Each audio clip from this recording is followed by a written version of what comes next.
What's crack-a-lackin'? Welcome in to My Mind is a Weapon Fantasy Football Show. The best place for everything fantasy football. Every episode gets you one step closer to the goal of winning your fantasy football championship. From rankings, breakouts, sleepers, best ball drafts, DFS plays. If winning is your objective, this is the place to be. Let's piece the puzzle together and get you that trophy. Here's your host, SleezBall, right here on My Mind is a Weapon Fantasy Football Show. Are you ready for some football? We're ready for some football, baby.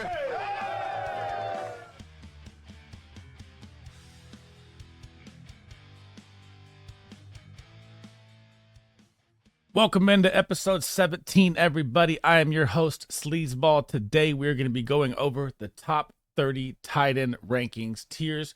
So I'm going to have a baller tier, tier 1, tier 2, tier 3, tier 4, tier 5, all the way down. I will talk about one player more than the others in each category as my favorite in that row to give more statistics on that player of why I like them more. And as always, guys, we are live on YouTube. You can also find us on Apple and Spotify. All the support is appreciated. The podcast has been an absolute blast to start the year. I can't wait to see where it goes from here. And let's dive into it, guys. So here's my layout board for the tiers, guys. And before we dive into it here, I want to let you know that this is a hour straight podcast, or try to keep it under an hour straight podcast here. I'm not looking at any notes. This is all in my head, all a cappella. So if there's mistakes that happen, I'm sorry. I'll try and correct them as fast as I can. If there's a stat that I'm looking up or something or talking about and I think that it's wrong, I will pull it up and look at it at the same time. But I like to keep all my stuff as fresh as it is, so you're not seeing cuts or nothing like that. We're just going straight through it here. And before we start, guys, make sure you smash that like and subscribe down below. All the support's appreciated as I try and bring you the best fantasy football content to help you win your championships this year. And let's get it started off with number one, Trey, the T85 Terminator McBride, and why I love this guy so much. Not only the fact that I've been tweeting about this guy for 3 years and he finally hit the scene last year. So he is my tight end one on the season. Last season, he did not get the starting job till week 8, right, when he came in, and he didn't even have Kyler Murray at quarterback. He had Josh Dobbs. You got to think about that. He never saw a 58% target share to even start until week 8 at the same time. So you have to look at it like his first 2 games with Desmond Ridder, he still had 12 points per game in 1-point PPR, and he played the Baltimore Ravens and Cleveland Brown defense to hit the scene running right away. And then from weeks 8 to 18, with Ridder, Kyler came back off of his ACL injury week 10. He had 149.2 points per game, which is PPR averaging 14.92, which was the number one tight end. Now, you have to think about the situation as well. They bring in Marvin Harrison, who will take the top off. They have Michael Wilson and Greg Dortch, who are both kind of tiny breakout candidates for me. And you could think that Marvin Harrison is going to take targets away from Trey McBride. Yeah, that's going to happen. But Trey McBride is still going to see 150 plus targets this season. It's going to be absolutely electric. Second year in the system. Kyler wasn't fully healthy last year. It's going to be an unbelievable season for this man, and he's not drafted like it. So these are just top 10 metrics just on Trey McBride by himself in a 10-game sample size. So you have to think about this like this as well. He went from tight end 30 in week 8, from getting the starting job from week 8 on to tight end 9. That's a 21 spot jump in 10 games. If this guy gets a full season, it's going to be electric. These are just metrics from last year, okay? And this is a 10-game sample size. Yeah, he played small snap share rolls of 30% like that between weeks 1 and 7. So he was out there. He's going to get some of these numbers, right? But this is once he became the starter. He had 106 targets, 6th in the NFL. His target share percentage was 19.6, which was 9th. His target rate percentage was 26.1, which was 1st. He even lines up in the slot. He played 276 snaps in the slot. You have to love that with a tight end, which was 10th in the NFL. He had deep targets of 6th, or of 6 deep targets, which was 11th in the NFL. Sorry, that wasn't a top 10 metric. He had 11 red zone targets, which was 11th, not a top 10 metric, but these are going to jump up this year into the top 10 100%. I'm not even worried about that at all. He had 81 receptions, which was 5th, 825 receiving yards, which was 7th. He even had 439 yak yards, which is fifth. Yards per route run, he ran 2.03 average, which is second in the NFL for tight ends. His target separation was 2.28 at fifth. They gave him a cushion of 6 yards because he's unstoppable off the line, which was fourth. Target premium, 12.6%, which was seventh, and his dominator rating was plus 20.4%, which was ninth. I absolutely cannot implore you enough to draft Trey McBride. I'm even willing to jump up a round. This man is going to win championships this season. It is going to be absolutely electric. Heading down to number 2 here. This one's going to get a lot of heat from people probably, but Travis Kelce, man. I know that the Chiefs bring in Hollywood Brown. They draft Xavier Worthy. Rashee Rice's suspension looks like it's not going to happen, which is bonkers to me after all the social media stuff that hit right away. But Travis Kelce last year was playing hurt, guys. You have to remember this. So even the fact that he was out there last season hampered, they win a Super Bowl. Mahomes had a down year, and they still somehow, Travis Kelce is going to be a top 5 tight end no matter what. And I know the mouths to feed is going to look, like, he might see like 26% target share instead of his actual 30, which he's had for like 10 years straight, right? He's still going to be a red zone monster. This offense is going to be moving just unbelievable. I mean, I'm a Niner fan, and I think the Chiefs are going to win it again with all the weapons they have. But Travis Kelce, you know the name, you know the status that he stands on. I love Travis Kelce at number 2 this season. Heading to number 3, Mark Andrews. Now, Mark Andrews last season, when Zay Flowers was out there, Zay Flowers averaged about 10 points a game. When Mark Andrews was gone, Zay Flowers averaged 17 points. So Zay Flowers is why I'm so low on him this season. Also, the emergence of Isaiah Likely, which all the updates, if you're reading them now, they're saying he'll be the second option. The only thing that keeps Mark Andrews from being valuable is injury. Every single year. He is a risk. Yes, every single time. And he has diabetes. So if he gets an injury, it takes him longer to recover as well. But with them worrying about Derrick Henry now being there, the RPO option, Mark Andrews is going to be running free, wide open all season. It just comes down to him staying healthy. I mean, I'm willing to draft him and take the risk in about 50% of my redraft leagues. I don't want to fully, plug into him all the way. I do want some shares. I don't want all the shares, again, because of the risk. But Mark Andrews is going to absolutely feast this year. If he can stay healthy, he will be a top 3 tight end easy with a possible chance at tight end 1. I mean, all 3 of these guys these are my 3 guys that have a chance at tight end 1. I firmly do not believe that Laporta is going to get it, and we're going to talk about him right now.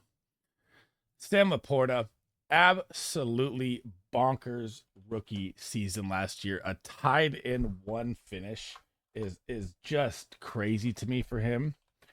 I mean, one of my boys, Disco, actually called this before the season, which was crazy. He has his Laporta supporter hashtag, and Big Draft Energy. So if you want to check him out on YouTube, Twitter, everything, it's Big Draft Energy. It's amazing content as well. Shout out to him.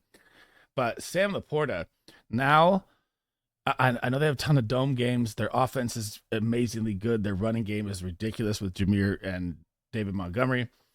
I just don't see the volume being there again. And with the emergence and all the camp hype and from Ben Johnson and everybody about Jameson Williams, it's tough because I don't fully buy it like that. Let's put it like that. But with Laporta, it was blow up games that did it for him, right? He had like a 3-touchdown game, a 3-touchdown game. His consistency was there. So if you look at it, he had 3 points week 1, 6 points week 2, right? And then a 14-point game, then a 5-point game, then 16, 3, 5. So in the first 6 games, he had 2 games over 10 points, right? And then he had the 23 and the 27, right? At the end, it helps him a lot, puts him to tight end 1.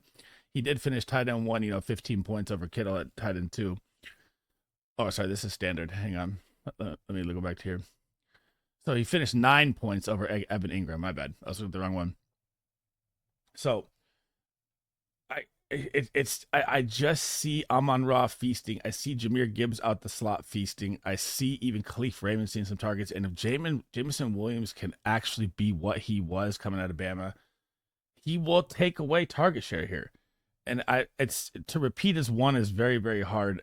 I have Laporta at 4, and I'm I may even, the next guy I'm going to bring up, I may even put him above him coming towards kickoff here. But coming into number 5, it's going to be Dalton Kincaid. Now, this is such a smash ADP value with him. Getting him in the 4th or 5th round, sometimes even falls to the 6th, is bonkers. So they lose Stephon Diggs. They lose Gabe Davis. There's about 230 vacated targets. They bring in Keon Coleman, the rookie, who is being electric at camp right now. Camp updates get a lot of people hyped up. I firmly believe that Curtis Samuel would be the wide receiver 1 leader for the wide receiver group, but their target is going to be Dalton Kincaid. I mean, this guy is going to just absolutely feast on targets, feast on rankings, everything.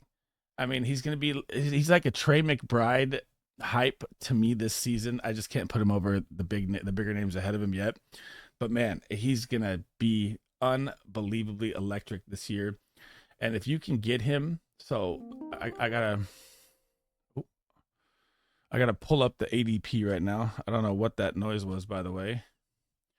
But okay, so let me pull it up here. I don't want to get it wrong.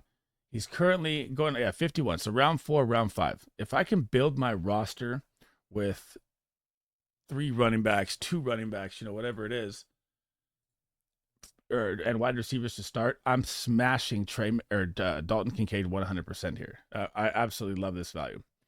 Number 6 is going to be a long talking one because I love this guy so much and I don't understand what is going on here. Evan Ingram. Okay. So this guy is tight end 2 last season, right? And somehow he's going off the board at tight end 1 at ADP 71 right now. None of this makes any sense to me. I cannot wrap my head around this.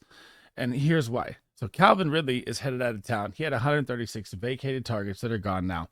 They bring in a rookie in Brian Thomas Jr. Yeah, everyone likes the rookie hype. Do you really think that Brian Thomas Jr. is going to see the vacated targets that's going to go? No, he'll probably take 70 to 80 of them. And we know Gabe Davis. I don't even want to talk about this guy.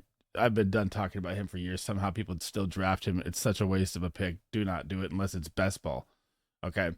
Now, he had 114 receptions last season. He was 2 receptions short of the NFL record.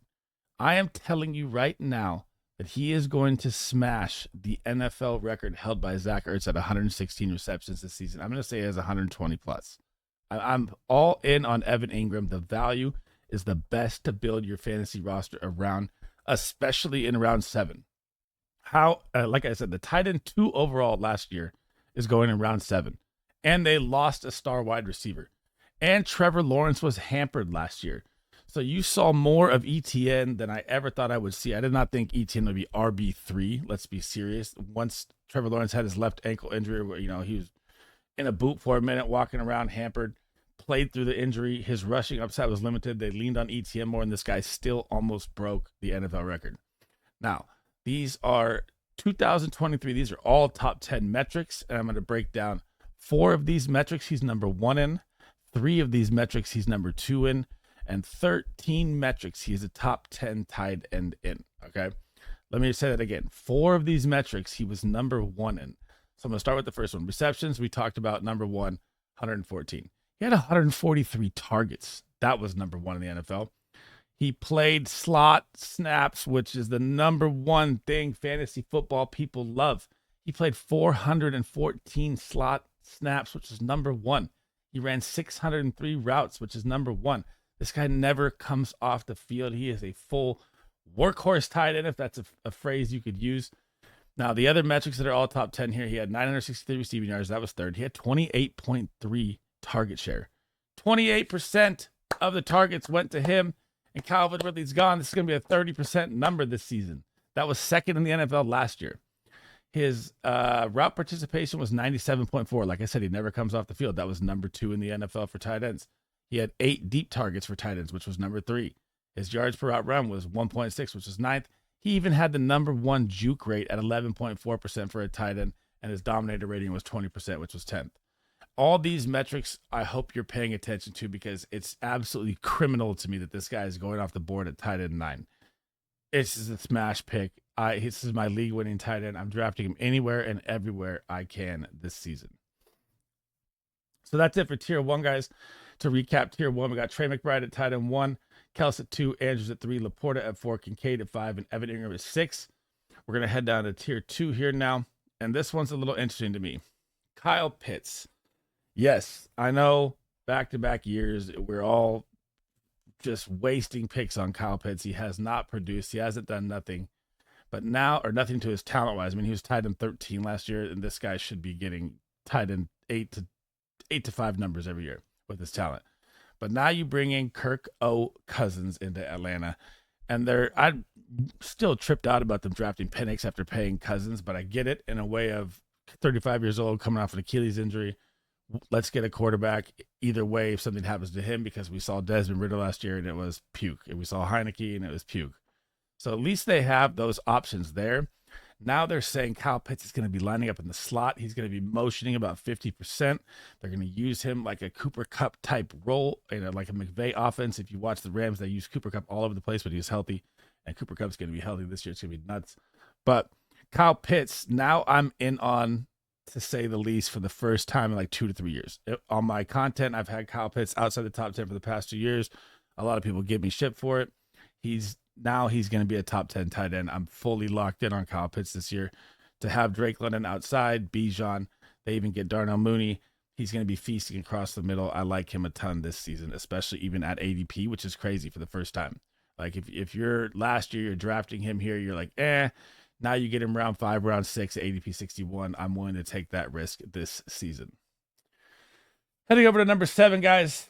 Another one that I just absolutely love here. And this is Fergalicious Ferguson, baby. Jake Ferguson. 25 red zone targets last season. Led all tight ends. Not only that, he's number 4 in the entire NFL in red zone targets. Don't forget that. His touchdown numbers are skewed. They're very low. I expect that to bump up to double digits this year. The Cowboys' run game is Zeke and Rico Dowdle. Okay? Their offensive line loses 2 stars in the offseason. They don't have any money to pay anybody. They're trying to figure out a contract for Dak and CD. This is going to be a full-blown Cowboys air attack. And if they have to double CD all the time, CD's probably still going to see 250 to 300 targets, which is absolutely bonkers. And that's going to be their focal point. Jake Ferguson is going to feast, absolutely feast this season. He's going off the board at ADP 91, which is around round 8. Absolute glorious value here. And to get back to this, these 2 guys, and Evan Ingram and Jake Ferguson, are my favorite ways to build your roster this season. I don't like, unless it's Trey McBride, right? Unless Trey McBride's there, I'm smashing that.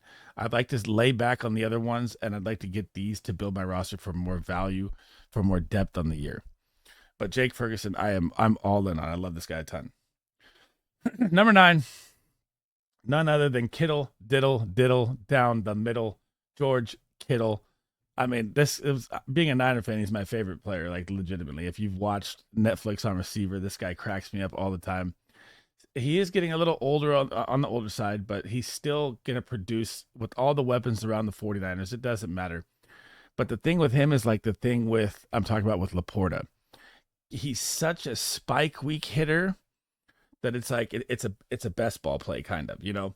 I don't really like his value in redraft because I feel like I want the safe floor play instead of a 4-point week, 6-point week, 4-point week, 6-point week, 30-point week, right? You know, I kind of want the consistent tight end value, but he's still George Kittle. He can still win you a week by himself, like I said.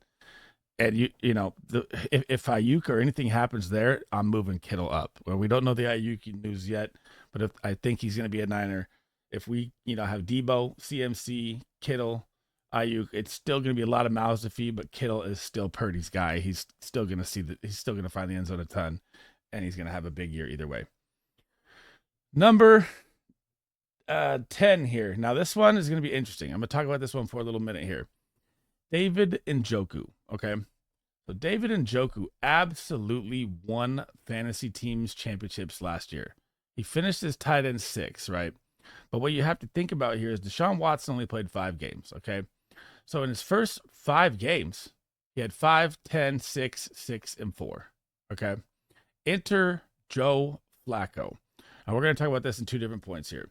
So with Deshaun Watson as a career quarterback since the Houston Texans, he has targeted his tight ends at a 4.2 rate on his career. Okay. That's every tight end. Now I know the Texans tight ends that he had at the beginning of his career are not David Njoku, athletic, size, build, all that. I get that. But I'm tempering expectations here because here's the Joe Flacco numbers, and then I'm going to drop a stat at the end for you. So once Joe Flacco came in, it was 17, 12, 11, 12, 11, 3, 27, 27, 16, 17. He absolutely exploded. But Joe Flacco also targeted him at a 8.2 targets per game, almost double what Deshaun Watson does. And they bring in Jerry Jeudy in the slot. We don't know what's going to happen with Nick Chubb yet, but Jerome Ford's going to be out there. He'll be nice. I'm going to say he sees about 5 targets a game, but his value is not going to be the same as last year. I fully believe that. Deshaun Watson loves his receivers, which is why I'm so high on Amari Cooper. It's crazy. His value is way too low for me. It blows my mind. I don't understand it. But I'm really, really a little tempered on Njoku. This one is like, did his breakout, is it going to make him the same thing next year? Yeah, I know he's still got all the talent. He's still a big athletic guy, but is he going to keep the production rolling into next year? This is like the iffiest guy for me to rank. So I'm going to leave him here at 10 in tier 2.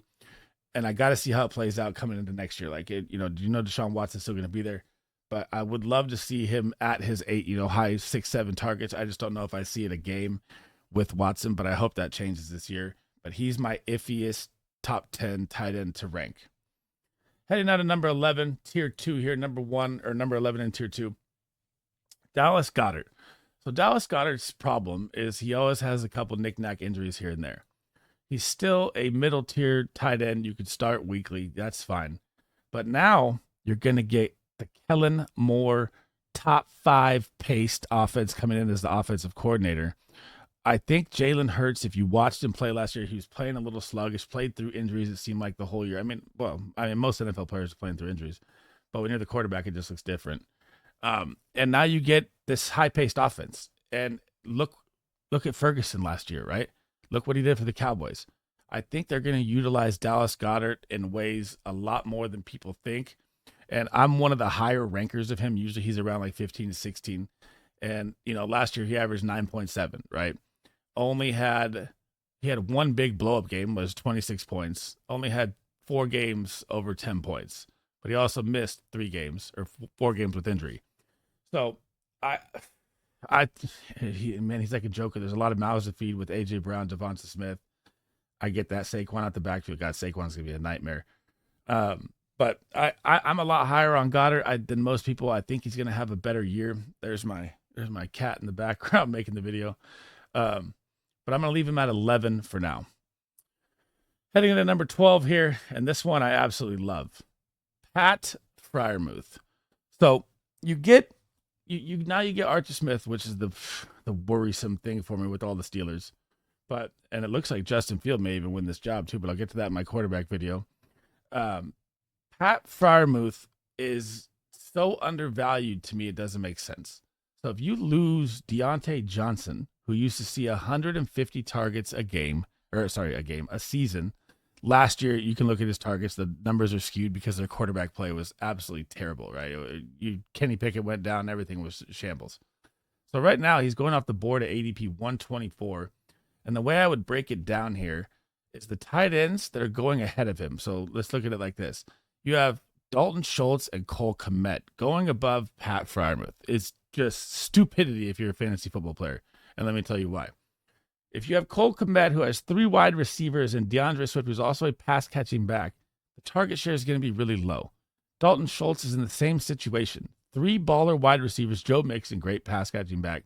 The volume that Pat Freiermuth is going to see is going to be in the 20-plus percentiles. The other tight ends around him, even Luke Musgrave, 4 good wide receivers. All these guys around him are not going to see the same target share that Pat Freiermuth is. He was hampered by a couple injuries last year as well.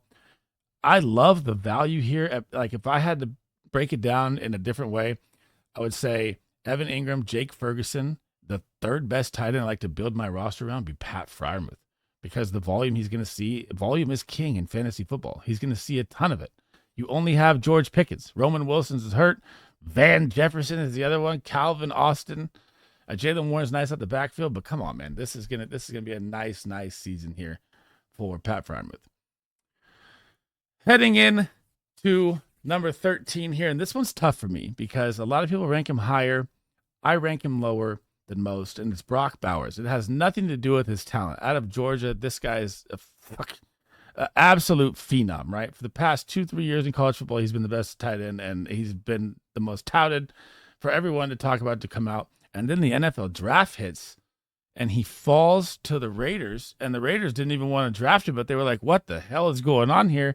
Why is the best tight end in so long in college here? We're going to take him after drafting Michael Mayer last year, who was probably the most touted tight end coming out of Notre Dame. Yeah, he didn't have Sam Laporta season, but coming out, he was in the same realm as him, coming out like Raz, Camp, all that, everything. It's there. Now, the problem for me, if they bring in their new offensive coordinator, I get that. Gardner Minshew is going to win this quarterback job. I firmly believe that. That's why they paid him money. You'd be fired if you didn't. You're not going to give him a contract and not happen. Now, we're going to break this into 2 points here. And the first point would be, can you name me any tight end from the Colts last year that Gardner Minshew peppered at all? None, right? Okay. Now, the Raiders last year, Aiden O'Connell's in there. I get that. What did you see from Michael Mayer? Nothing. And Michael Mayer was exactly not generational talent, but he was a very, very high scout reported tight end. And the Raiders only passed the ball to the tight end with 72 targets, the second lowest in the NFL. You still have Devontae Adams, who's going to eat 30% target share. Jacoby Myers is always Mr. Reliable. He's always out there for 10 points of fantasy. You have Trey Tucker, who's supposedly a breakout guy right now. I like him a lot, especially with the kick return, punt return, double dip. And I just don't understand why he's going so high. Like I was saying right here, I'd rather have Pat Freiermuth's value, which is about 3 rounds later, because he's going to see more target value than Brock Bowers. It has nothing to do with Brock Bowers' talent. It's just a landing spot. It's just a situation. This man is a freak of nature athlete. Let's be real. But I'm just a lot lower on him than most. And it's tough because I really like him. It's really tough. So number 14, and TJ Hawkinson as well. So I've seen a lot of reports from Twitter doctors, everything like that, Vikings camp, everything. He's going to be on the pup. And his value, this is like the risk reward here, right? So if I'm going to take this guy in round 10, I better have my full lineup set before, because he might be on the pups like week 6 to 8, right? A lot of reports say that he won't be 90% to 100% healthy till the NFL playoffs. So even if he's out there, are the Vikings going to throw him out there when they're not going to be that competitive this season? This is like an Njoku one, but this is an Njoku one for me that's in a different way, because I don't know how this injury is going to play out. And I don't know if he's going to even be out there healthy. I don't even know if they're going to use him. I don't know if the Vikings are going to be in contention, which I don't think they are. But I love TJ Hawkinson, right? He's such a good tight end. If he was healthy, right, he'd be right here next to Kittle, right? But it's just 50-50 up in the air right now. They say he's ahead of schedule, yeah, but you get that report a lot all the time in fantasy football. I'm going to leave him at 14, and it's tough for me even to leave him at 14, but I'm going to do it just because it's TJ Hawkinson. Now, number 15, this is where I differ from everybody. Hunter Henry. Now, Hunter Henry just gets his massive contract, right? $30 million, 3-year tight end play. And yet he's going off the board right now as if he's like a backup tight end. He's going off the board at round 15, ADP 161. Now, can you tell me right now what the Patriots wide receiver core consists of? I'll help you out. Kendrick Bourne, pup. Juju Smith-Schuster, his knees are ripped off of his capsules. They're done. He's probably never going to be relevant in fantasy football again. Sad to say, I like Juju a lot when he was coming out. They draft 2 rookies in Jalen Polk. Jalen Polk earned his draft spot because of an injury to Jalen McMillan at Washington. Jalen McMillan looked better than him till he got hurt. Well, I think he's still better than him, but he got hurt, which increased his draft stock. They get Javon Baker, who's my favorite. I can't wait to talk about Javon Baker in other videos. I've been pumping this guy forever. He looks electric. But Javon Baker, they bring in KJ Osborne. We know that he's nothing special. He's decent. He's not a superstar in any single way. Now you have your rookie QB in Drake May. We all know that rookie QBs like to target the tight end. The Patriots are trying to run a zone scheme offense with Ramondre Stevenson. Their offensive line is not good. I mean, this is going to be quick, short, and who is at the quick and the short spot? This is going to be Hunter Henry. Hunter Henry's value of targets, of volume is king. Like I say, he's going to probably see a higher target share than Brock Bowers. Not Pat Freiermuth, maybe Goddard. I'd say maybe Goddard, definitely over TJ Hawkinson because of injuries. Maybe even over Kittle, right? Because there's so many Niner mouths to feed. I don't think he has the touchdown upside or breakaway game-changing ability like Kittle does. But I'm enamored with Hunter Henry's value here and how he's being drafted so low. I absolutely love this guy. Like most people have him like 23, 24. I'm like, you guys are crazy. This guy is going to have a bigger season than people think. And they're going to be playing from behind probably 90% of the games. That is more volume. I love Hunter Henry at value this year. Heading down to tier 3, number 16, it is going to be Cole Kmet. So Cole Kmet, coming off tight end 7 last year, didn't have all these weapons around him they have now. Like I'm saying with Hunter Henry. Like if you see most rankers, they're going to rank Cole Kmet above Henry. Yeah, it's the name. It's not smart. Cole Kmet does have a rookie quarterback, which helps, like I just said. Caleb Williams. They like to look at their security blankets. But the problem with the Bears is that Cole Kmet is not going to be the security blanket. We know who the number one security blanket in the NFL for the past 10 years has been. That's Keenan Allen. I don't care if he's 32 years old. I don't care what it is. He just had his best season. Like if he didn't get hurt, he had an even better season last year. He missed like 2 games. He'd have been a top 5 wide receiver. You have DJ Moore. They bring in Rome Odunze. They have DeAndre Swift, who's a pass catching back. His volume is not going to be great at all. And I'll talk about them both at the same time. It's the same for Dalton Schultz. I'm going to rank Dalton Schultz right here next to Cole Kmet. Okay. So both of these guys are in the same situation.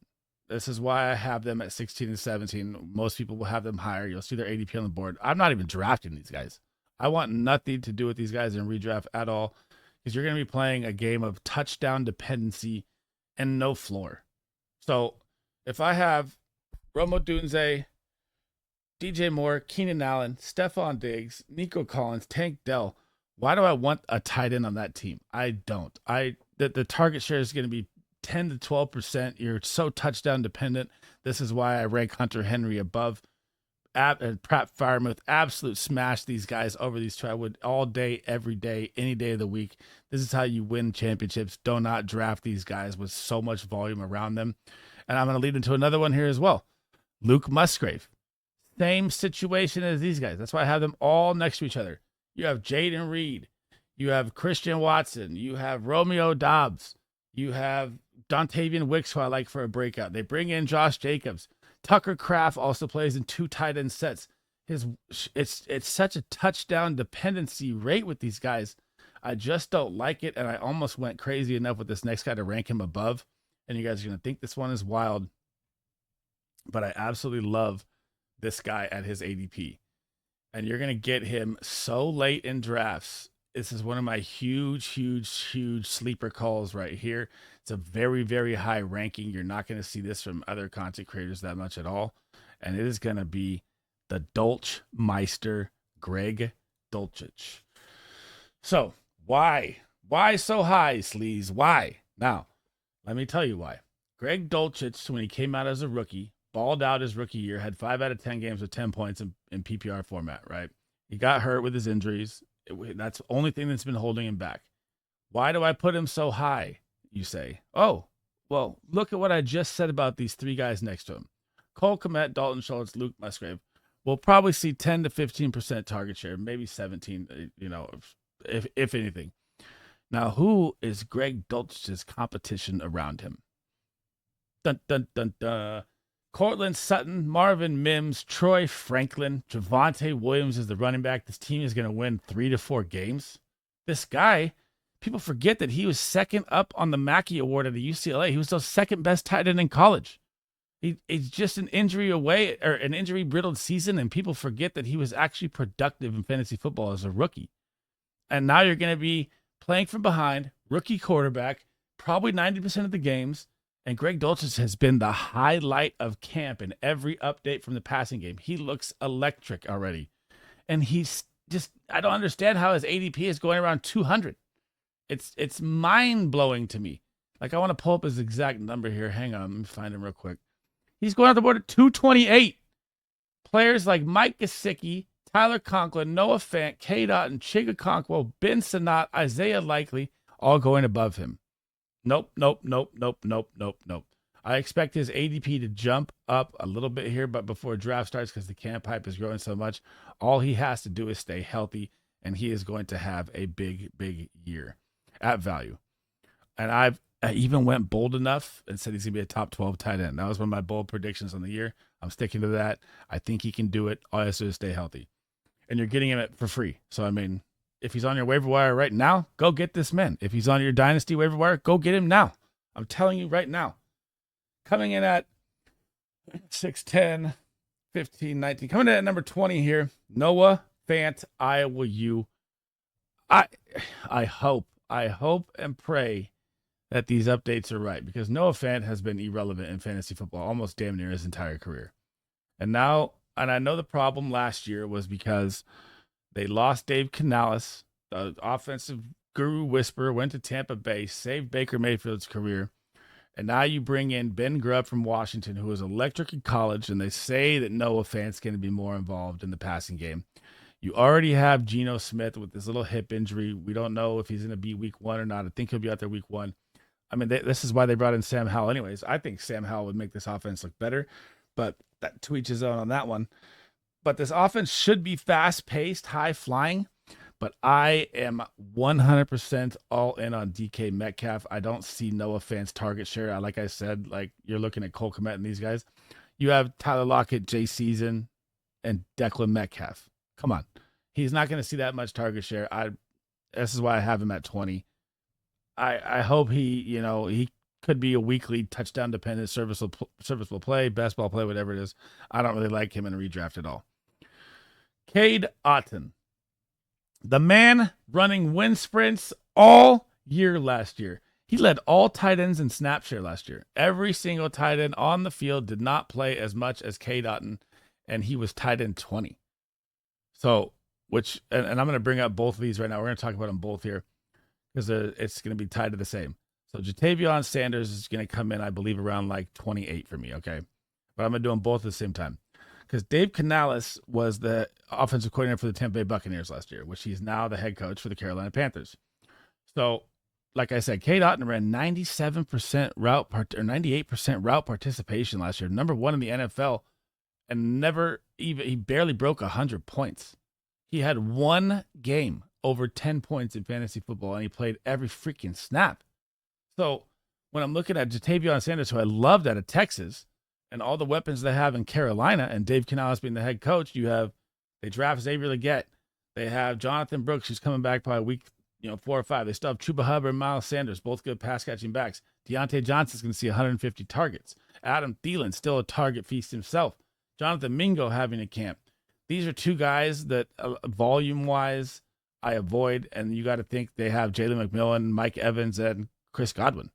This Cade Otton's going to be the 4th option in this offense. Or Rashad White, so probably the 5th option.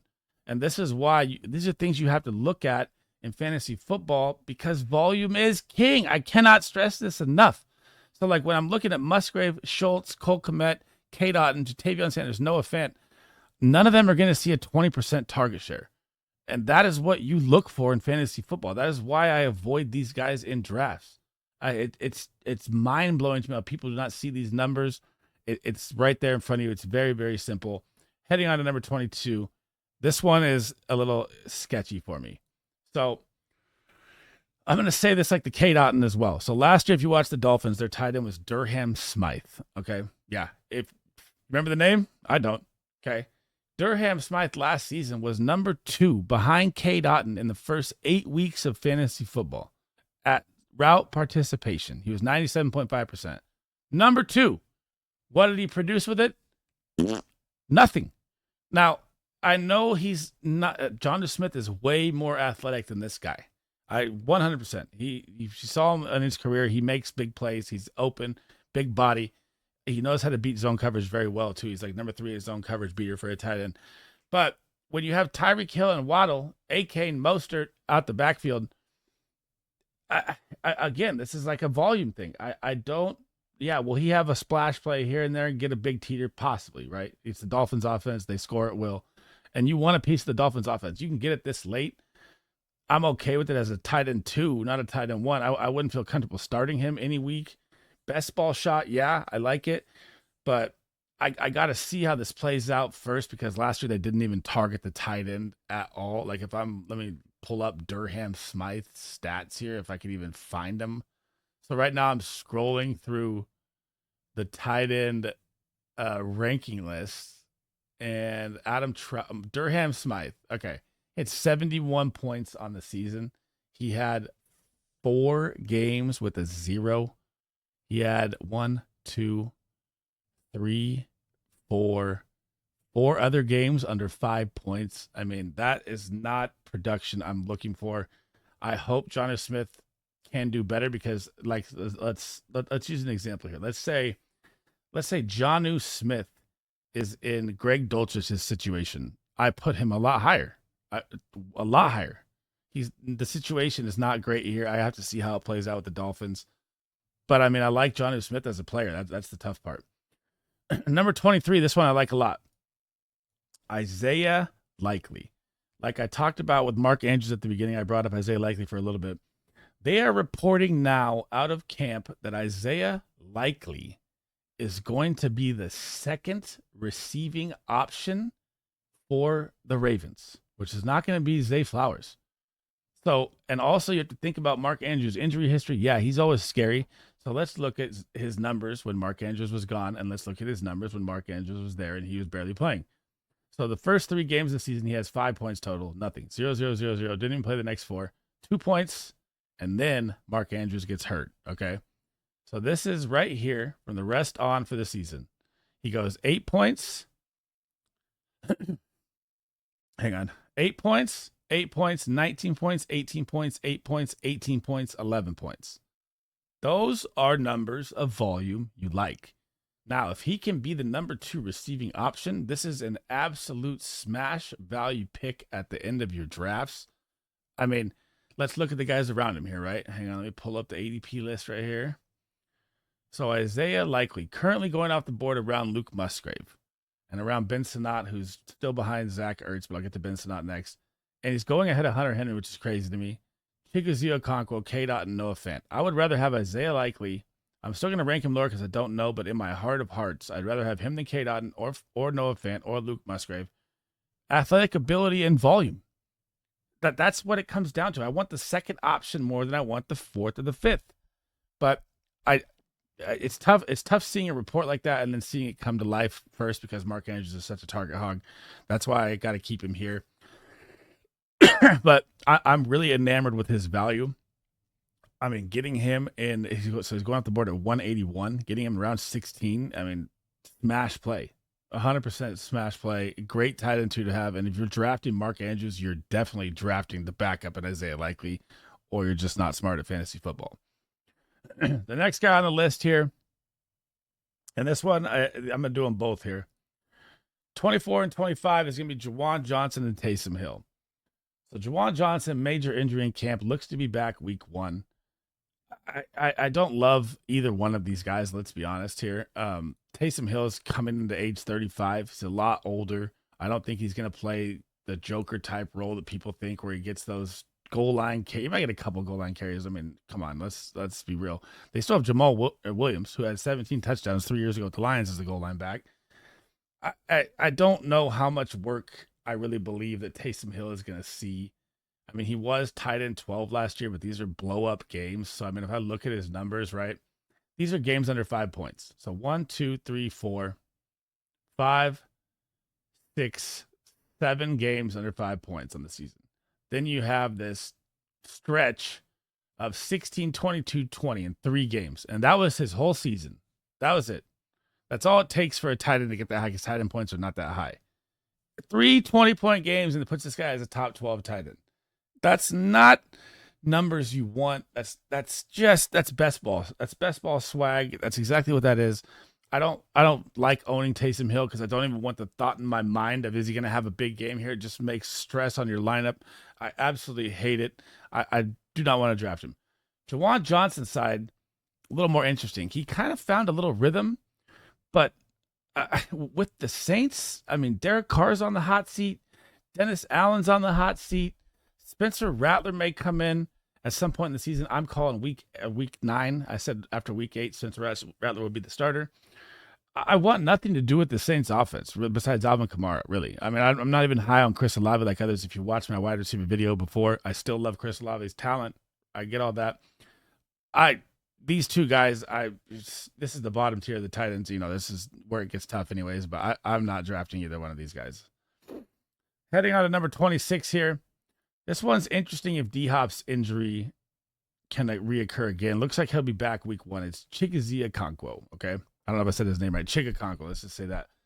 Or Chigoziem.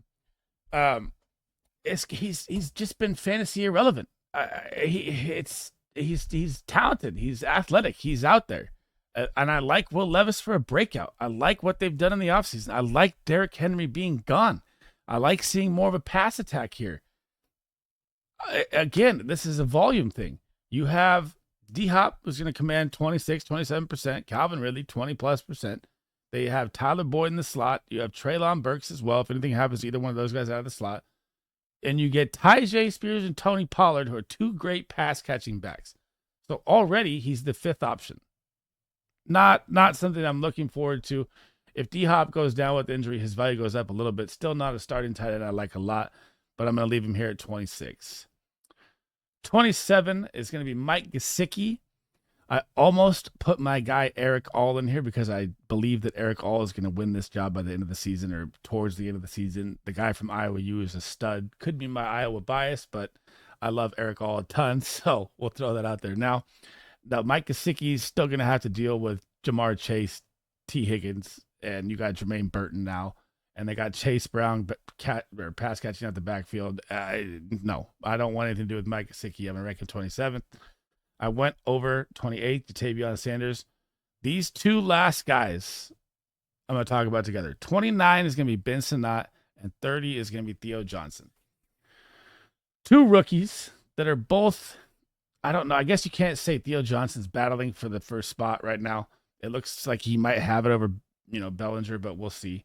But Ben Sinnott's situation, if Zach Ertz at age 36, who has had injury after injury happen, I firmly believe that he's going to get hurt again. I don't want to wish an injury on him. It's just playing the numbers, right?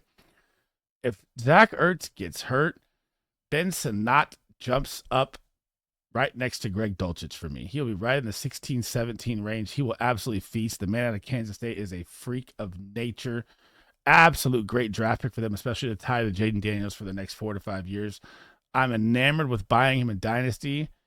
I just have to rank him low right now because Zach Ertz is there, and I don't know how it's going to play out with the Commanders yet in the situation. Now, Theo Johnson, I liked him a ton at Penn State. A ton. Your quarterback play, man. It's why I had Naberslow, Danny Dimes. Anybody that's tied to the Giants organization right now, you're going to get volume. You don't know how good the volume is going to be. They're going to be playing from behind probably most of the season. Their defense is great, though. That's a good thing. Might keep them in a couple more games than people think. I like this. These are dynasty buys. I'll change it to that. I like buying these guys in dynasty. I would like, if you have a keeper league, to smash Sinnott in the very, very late round. I'd take him over. I'd take him over Jatavion Sanders as well, or most of these guys. I mean, let's be honest, he's a rookie, but we need Zach to go down. That's the only way that I really think he's really going to be fantasy relevant. I mean, it's tough for me with him. It's tough for me with Theo Johnson because we don't know the split. I don't know how that's going to play out. But that is it, guys, for my top 30 tight ends. I'm going to recap it here. I hope you guys enjoyed the video. Trey McBride is my tight end 1, Travis Kelce 2, Mark Andrews 3, Laporta 4, Dalton Kincaid 5, Ingram 6, Kyle Pitts 7, Jake Ferguson 8, George Kittle 9, David Njoku 10. Tier 2 starts with Goddard, Pat Fryermuth at 11, Brock Bowers at 13, TJ Hawkinson at 14, Hunter Henry at 15, Cole Kmet at 16, Dalton Schultz at 17, Luke Musgrave at 18, Greg Dulcich I absolutely love at 19. He's my sleeper call of the year. 20 is Noah Fant, K. Dotton at 21, 22 Jonnu Smith, 23 Isaiah Likely, I like a lot. 24 and 25, Jawan and Taysom, 26 Chig, 27 Gesicki, 28 Jatavion, 29 Sanat, great pick in late in drafts, and 30 is Theo Johnson.